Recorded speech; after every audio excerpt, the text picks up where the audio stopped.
Bwana Yesu apewe sifa. Mungu tunamshukuru mara tena kuwepo hapa kuweza kuendelesha na kipindi chetu turudi katika misingi ya imani. Leo tutajifunza hatua ya pili inayoweza kumfanya mtu awe thabiti wala aweze kukamilisha safari yake ya kwenda mbinguni.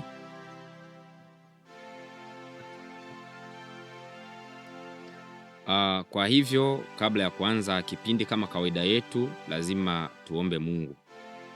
Tunakushukuru Mungu muumba wa mbingu na nchi. Asante kwa upendo wako, mtoa mwanako wa pekee ili aweze kutuokoa. Nasi kwa kuwa tumemwamini, tuko hapa kwa asubuhi ya leo. Tunahitaji kukuona katika mafundisho haya. Roho Mtakatifu aweze kutuongoza. Asante kwa sababu yote ni mikononi mwako, kwa uweza wa jina la Yesu Kristo wa Nazareti. Amen. Wapendwa wa kipindi chetu cha turudi katika misingi ya imani, leo tutajifunza hatua ya pili inayoweza kumfanya mtu awe imara katika imani na aweze kufanyikisha safari yake ya kwenda mbinguni. Hatua ya pili inasema lazima mtu awe na mzazi wa imani.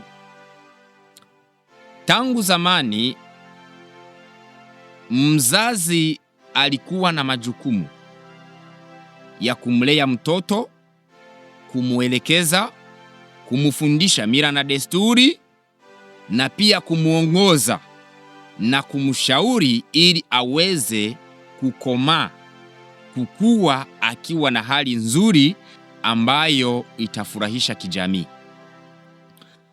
Lakini kwa upande wetu wa Kikristo, kwa hakika watu wengi wanashindwa kufanyikisha katika safari yako ya kwenda mbinguni kwa sababu wetu wengi hawana mzazi wa imani. Kwa asilimia 85 a 85% ya watu wanaoitwa kwamba ni Wakristo wanatembea wakiwa mayatima. Labda kwa leo ninapenda tujifunze ni namna gani mtu anaweza kupata mzazi wa imani ambaye atakayeweza kumfanya aweze kufanyikisha safari yake ya kwenda mbinguni. Lakini katika hali zote tutajisaidia na maandiko matakatifu kama desturi yetu. Kitabu cha kwanza cha Samueli sura yake ya 3 mstari wake wa 8 mpaka 14. Panazungumuza habari za nabii Samueli alipokuwa bado ni mtoto mdogo akiwa analala hekaruni. Bwana wa majeshi alimuita, Samueli, Samueli. Samueli akasikia sauti, lakini hakaweza kutambua kwamba ni nani anamuita. Na baada ya hapo sauti kamuita mara ya pili, na ilipomuita mara ya pili, Samueli pia akasikia sauti vile vile, pasipo ya kuelewa kwamba nani ananiita. Bwana atusaidie sana. Inamaanisha ya kwamba Bwana wa majeshi anaweza kukutembelea. Roho Mtakatifu anaweza kupenda kukufunza kitu, lakini kwa sababu kuna baadhi ya mambo ambayo huwezi kuyaelewa, lazima uwe na mzazi wa imani ambaye ataweza kukuongoza. Maandiko yanashuhudia na kusema ya kwamba Samueli aliposikia sauti ya mara ya pili alimfuata kuhani Eli, na baada ya kumfuata kuhani Eli akamwambia, baba, umeniita. Lakini kuhani akamwambia, mimi sijakuita. Na aliporudi mara ya 3, kuhani ambaye alikuwa ni mzazi wake wa imani wa Samueli akamwambia, sauti hiyo utakapoisikia mara nyingine, nenda upige magoti, anguka kifudifudi, umwambie Bwana, niko hapa na kusikiliza. Na hapo ndicho chanzo cha nabii Samueli kuitwa na Mungu na kuweza kujua ni namna gani anaweza kazungumza na Mungu kile ambacho Mungu amependa kufikishia taifa lake. Kwa sababu mazumuni ya karama na vipaji vyote tunavyovipata ni ili kanisa la Bwana liweze kujengwa. Si kwa sababu ya kujinufaisha mwenyewe, wala si kwa sababu ya wewe kupata sifa, wala si kwa sababu ya wewe kuonekana kwamba ni bora kati ya wengine wote. Hapana. Lakini ni sababu ya kwamba kanisa la Bwana lijengwe, watu wa Mungu walivunjika mioyo waweze kupata faraja, watu wa Mungu walioanza kurudi nyuma wapate nguvu ya kuendelea safari. Ndiyo maana Bwana anatutumia katika safari za kwenda mbinguni, lakini hayo yote mtu hawezi akayafanya pasipokuwa na mzazi wa imani. Kwa hivyo Samueli, kwa kuwa alikuwa na mzazi wake wa imani ambaye ni kuhani Eli, yeye aliweza kufanyikisha lengo lake la kuitwa na Mungu, la kumtumikia. Kwa maelekezo hayo, kulingana na maandiko matakatifu, ni dhahiri kwamba huwezi kufanyikisha jambo lolote pasipo na mzazi au kiongozi kukuongoza, na sababu hiyo lazima kila Mkristo au kila mtumishi awe na mzazi wa imani ambaye atakayemuongoza ili kuweza kufanyikisha. Lakini kuna jambo moja la kuzingatia. Sio kila mtu anaweza kawa mzazi. Sio kila mhubiri wa Injili ana uwezo wa kuwa mzazi wa mtu wa kiroho.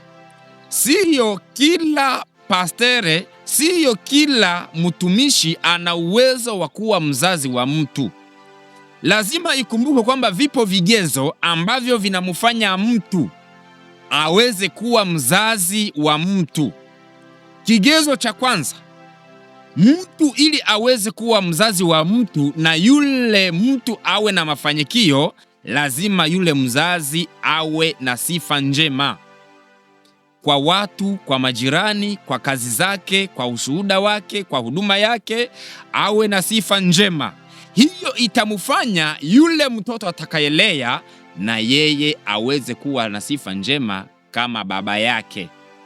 Kumbuka, Waswahili wanasema kwamba mtoto wa kike ni kama mama na mtoto wa kiume ni kama baba. Ni kwa sababu gani? Kwa sababu mtoto wa kiume lazima maelekezo yote ya yeye kuwa mwanaume atayapata kupitia baba, na mtoto mwanamke ili aweze kuwa mama bora wa baadaye anapata maelekezo na mafundisho yote kupitia mama. Kwa hivyo sasa, lazima mzazi wa mtu wa imani awe na sifa njema. Asiwe na sifa mbaya kwa watu, asiwe na sifa mbaya kwa huduma, asiwe na sifa mbaya kwa jamii. Maana kiwa na sifa njema, na yeye atapata kuwa na sifa njema. Hiyo ni sifa ya kwanza ya mtu anayestahili kuwa mzazi wa imani wa mtu. Jambo la pili, lazima awe na neno la Mungu ndani yake ili aweze kumfundisha kulingana na vile ambavyo Mungu anataka awe. Bwana atusaidie sana. Haleluya. Kwa hivyo basi, yule mtu unayemchagua kwamba ni mzazi, lazima umtazame kwa makini. Lazima awe na neno la Mungu ndani yake. Awe ni mtu anayesoma neno la Mungu. Awe ni mtu ambaye ana uwezo wa kufafanua, kuleta ufafanuzi wa mambo yanayohitajika kufafanulika ili ufafanukiwe kile ambacho unatafuta kukifanya na vile ambavyo unastahili kusimama ili uweze kukamilisha wito wako ambao Mungu aliokuita wa kumtumikia na wa kusafiri safari ya kwenda mbinguni. Lakini pia kuna sifa ya tatu. Huyo mtu unayemfanya awe mzazi wako ni mtu wa aina gani? Ni lazima awe mtu aliyepitia mambo mengi, kwa sababu kinachomfanya mtu aweze kukamilika katika safari ya kwenda mbinguni, kuna mambo matatu. Kuna kitu kinaitwa hekima, kuna kitu kinaitwa ushuhuda, lakini pia kuna kitu kinaitwa ushauri. Hayo mambo matatu yanamfanya mtu aweze kuwa mtu. Sasa neno la Mungu linasema kama Mfalme Sulemani aliweza kupata hekima, kwanza alitoka kwa mzazi wake Daudi akiwa amejifunza kitu, na baada ya kujifunza kitu kwa mzazi wake Daudi, alijua ya kwamba hekima ni kitu muhimu, na Mungu alipomtokea akamwambia, omba chochote nitakupa. Ndipo Sulemani akakumbuka kweli katika kipindi cha baba alichoongoza nchi ya Israeli kulikuwa mambo yamemfanya kumkosea Mungu, na kulikuwa mambo ambayo ameonekana kuwa na hekima. Kumbe hekima ni kitu cha maana sana. Kwa hivyo akaomba Mungu, nipe hekima. Kwa hivyo sasa, kama unatafuta kumchagua mzazi wa imani ili aweze kukuongoza, lazima awe na hekima.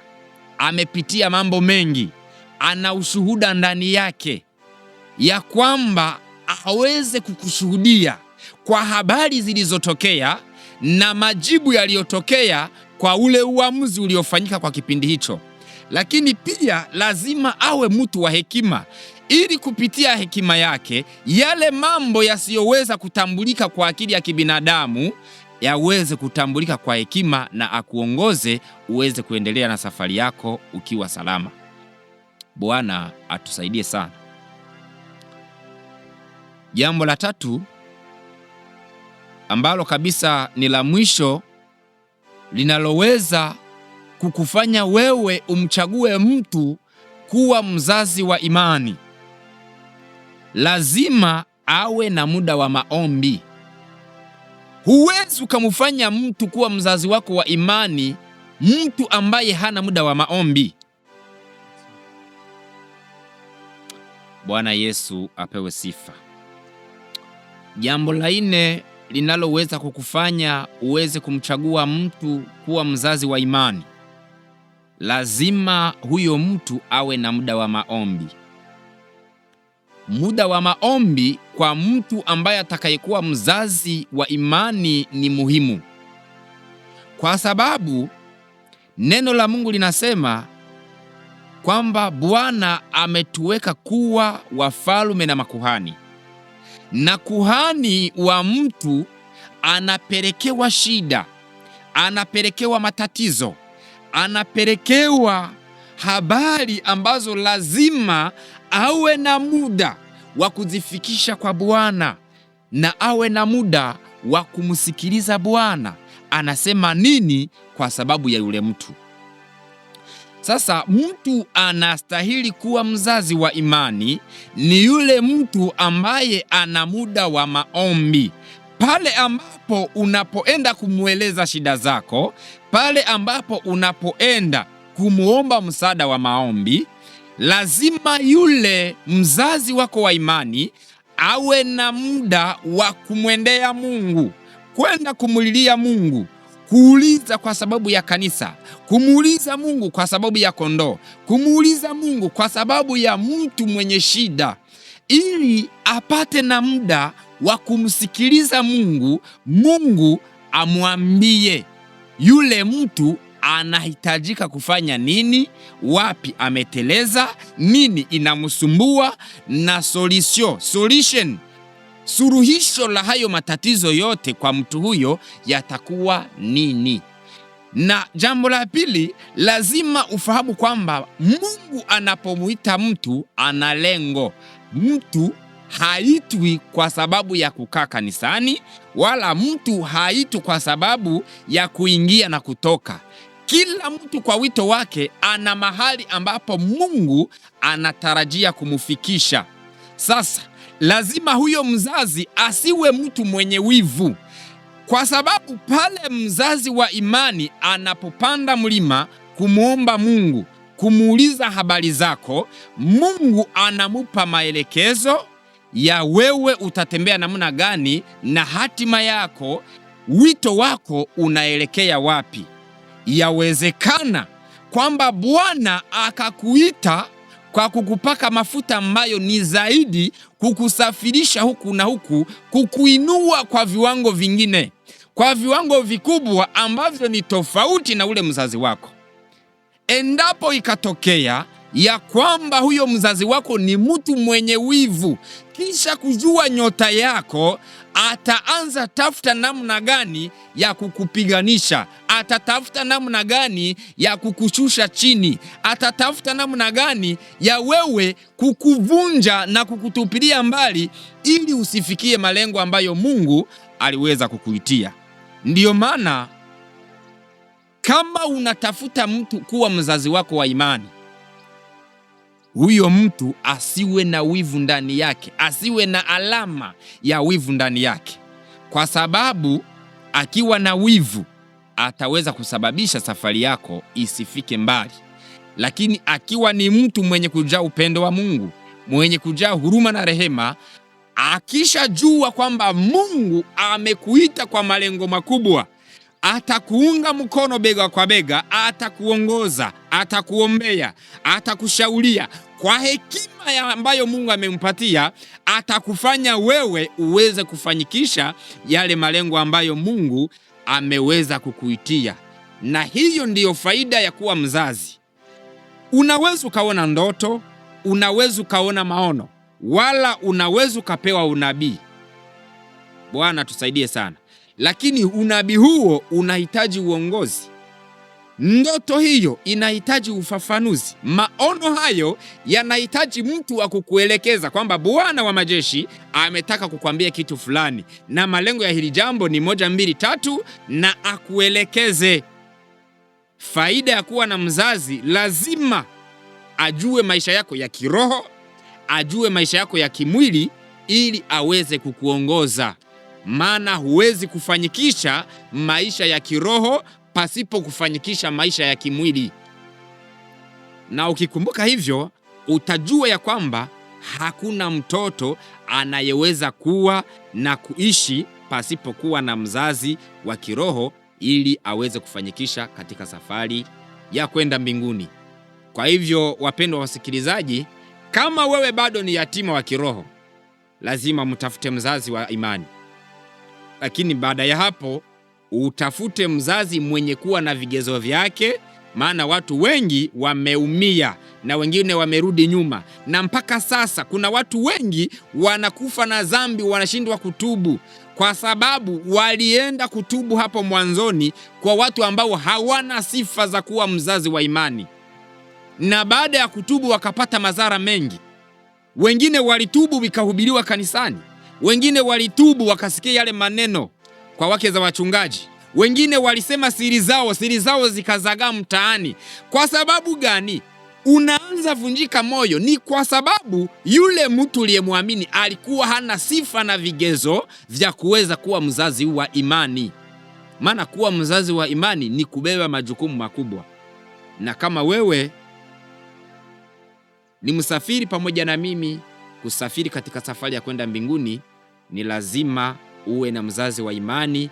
Usikae kuwa yatima, kwa sababu ukakaa kuwa yatima wa imani huwezi ukafanyikisha safari ya kwenda mbinguni. Na hivyo ukiwa na mzazi wa kiroho aliyekuwa na sifa na vigezo, itaweza kukufanya uweze kufanyikisha safari yako ya kwenda mbinguni. Bwana aweze kuwabariki. Amen.